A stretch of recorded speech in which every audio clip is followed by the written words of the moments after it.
Bonjour à toutes et à tous, il est 15 heures sur Télé Djibouti. Merci à vous de nous rejoindre pour cette nouvelle édition.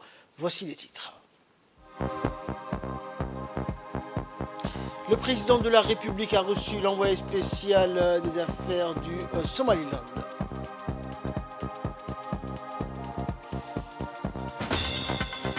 Dans l'actualité nationale toujours, remise de rapport sur la couverture médiatique des élections législatives par la CNC.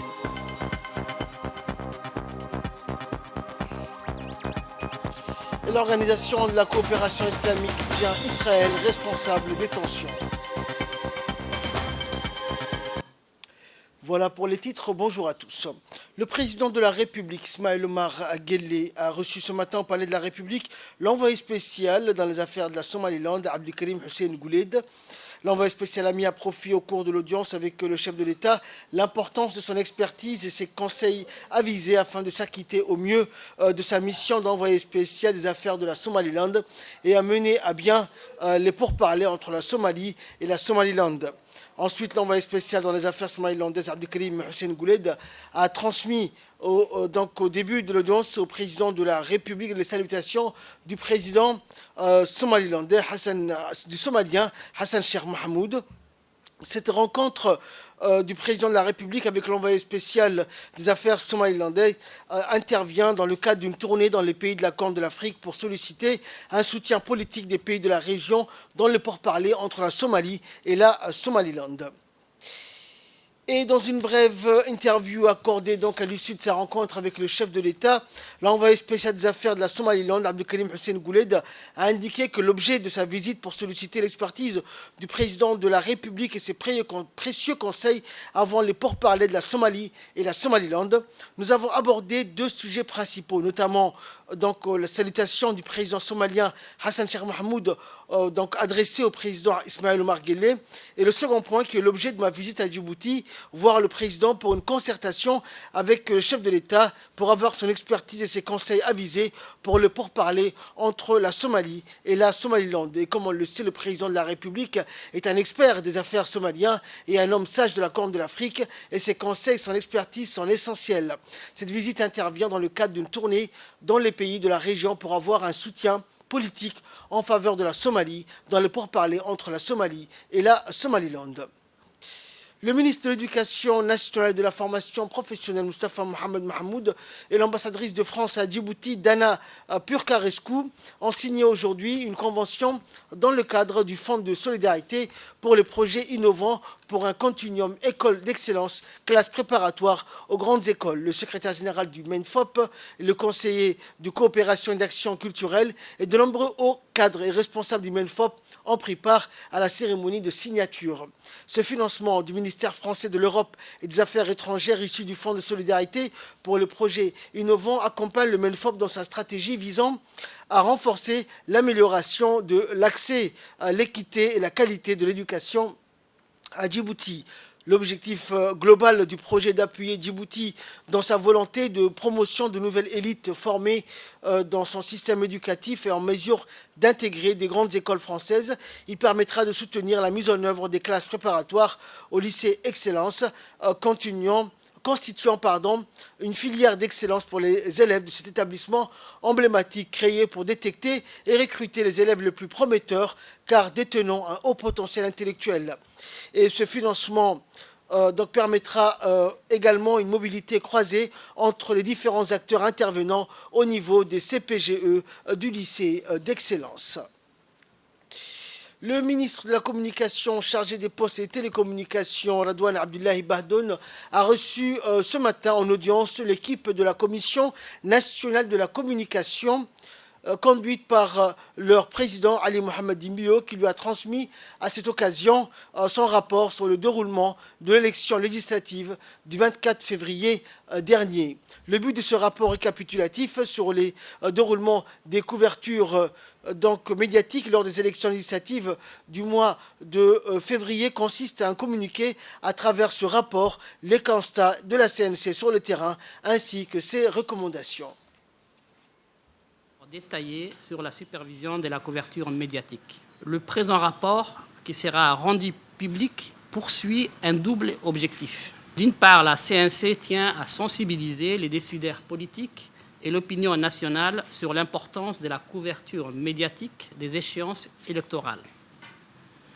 Une couverture médiatique qui s'appuie, je le rappelle, sur des dimensions essentielles, à savoir l'accès équitable des formations politiques en lice aux médias publics, mais aussi l'accès égalitaire de tous les concitoyens sur l'ensemble du territoire national à l'information et au programme des formations politiques. Il s'agit là des deux exigences démocratiques prévues par la loi.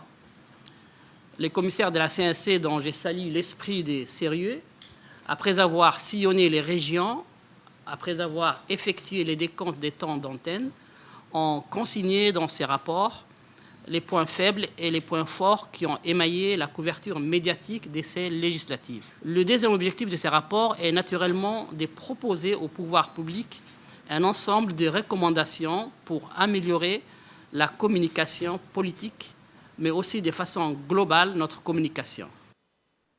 Et le ministre de la Communication, chargé des postes et télécommunications, Redouane Abdoulaye Bahdoun, a rendu un vibrant hommage au travail remarquable fourni par l'équipe de la CNC lors des élections législatives de février dernier. On écoute le ministre.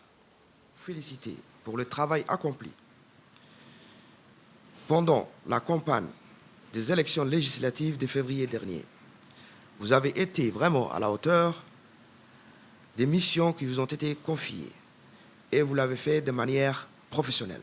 Monsieur le Président, Mesdames et Messieurs les commissaires, c'est avec plaisir que je vais recevoir de votre part ces rapports de supervision des élections et je ne manquerai pas de le lire et de le partager.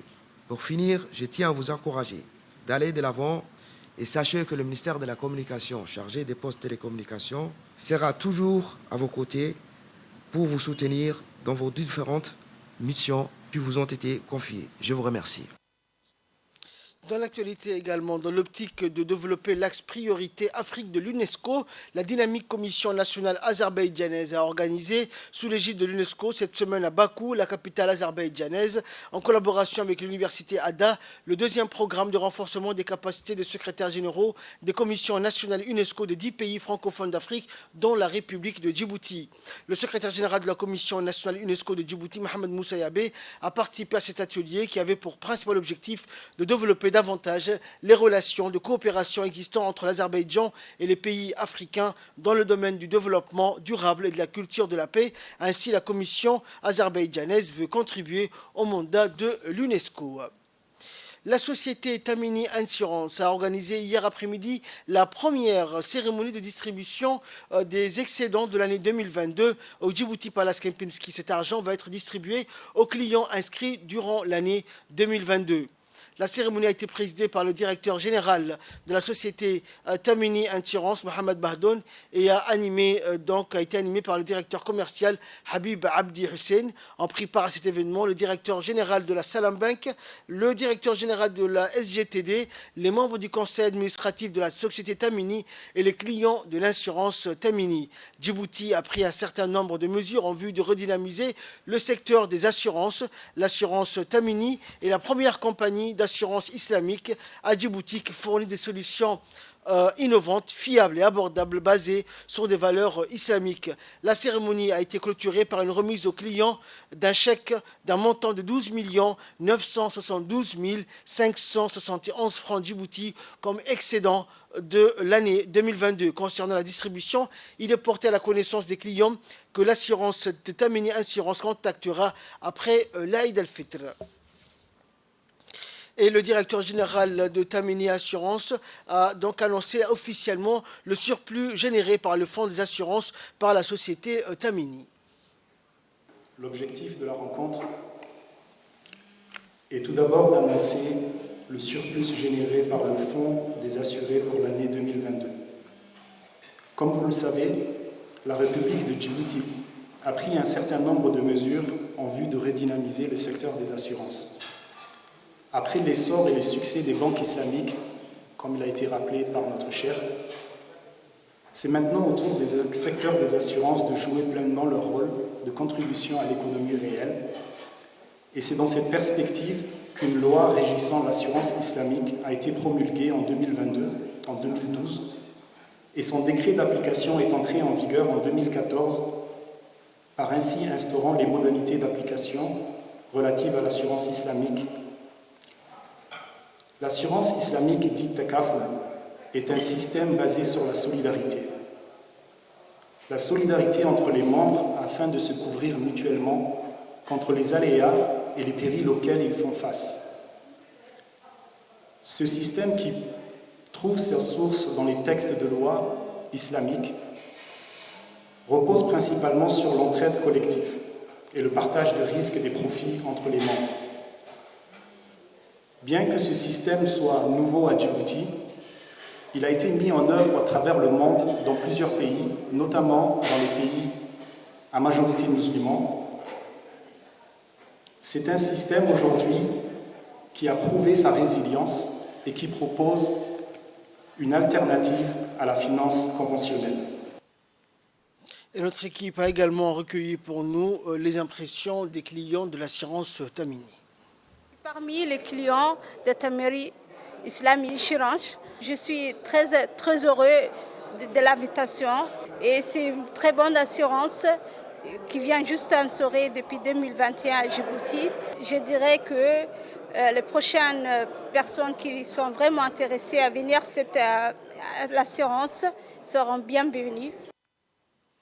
Dans l'actualité également, à l'approche de la fête de la Eid al-Fête, les Djiboutiens viennent faire leurs achats à la place Mohamed Harbi qui devient noire de monde. Outre les boutiques, la place Harbi est envahie de vendeurs ambulants qui installent un peu partout sur les voies des étals pour vendre des petites marchandises. Ces vendeurs, non conscients de leurs actes, entravent fortement la circulation des bus et aussi mettent en danger la population en obstruant les voies. C'est dans cette optique que les éléments du commissariat du 1er arrondissement effectuent tous les jours des opérations pour désengorger les voies. L'installation des vendeurs ambulants sur les voies destinées pour les véhicules et aux piétons constitue aussi un véritable problème de sécurité publique. Les hommes du commissariat du 1er arrondissement déployés partout dans ces secteurs veillent à ce que les Djiboutiens puissent profiter de leurs achats en famille et circuler sans craindre les nombreux voleurs qui profitent des mouvements de foule.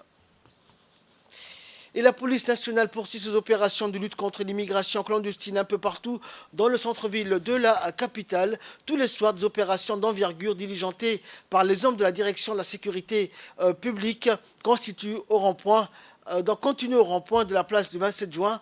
À travers ces actions, il s'agit pour la direction de la police nationale d'être dissuasif dans la lutte contre l'immigration clandestine et l'insécurité. C'est dans ce sens que la brigade de la voie publique située au centre de la place du 27 juin mène tous les jours des opérations de rafle visant non seulement l'immigration clandestine mais aussi les vendeurs ambulants et les mendiants. Ces opérations se poursuivront aussi longtemps que nécessaire pour mettre un coup d'arrêt final à la délinquance et à la criminalité engendrée par le flux de migrants.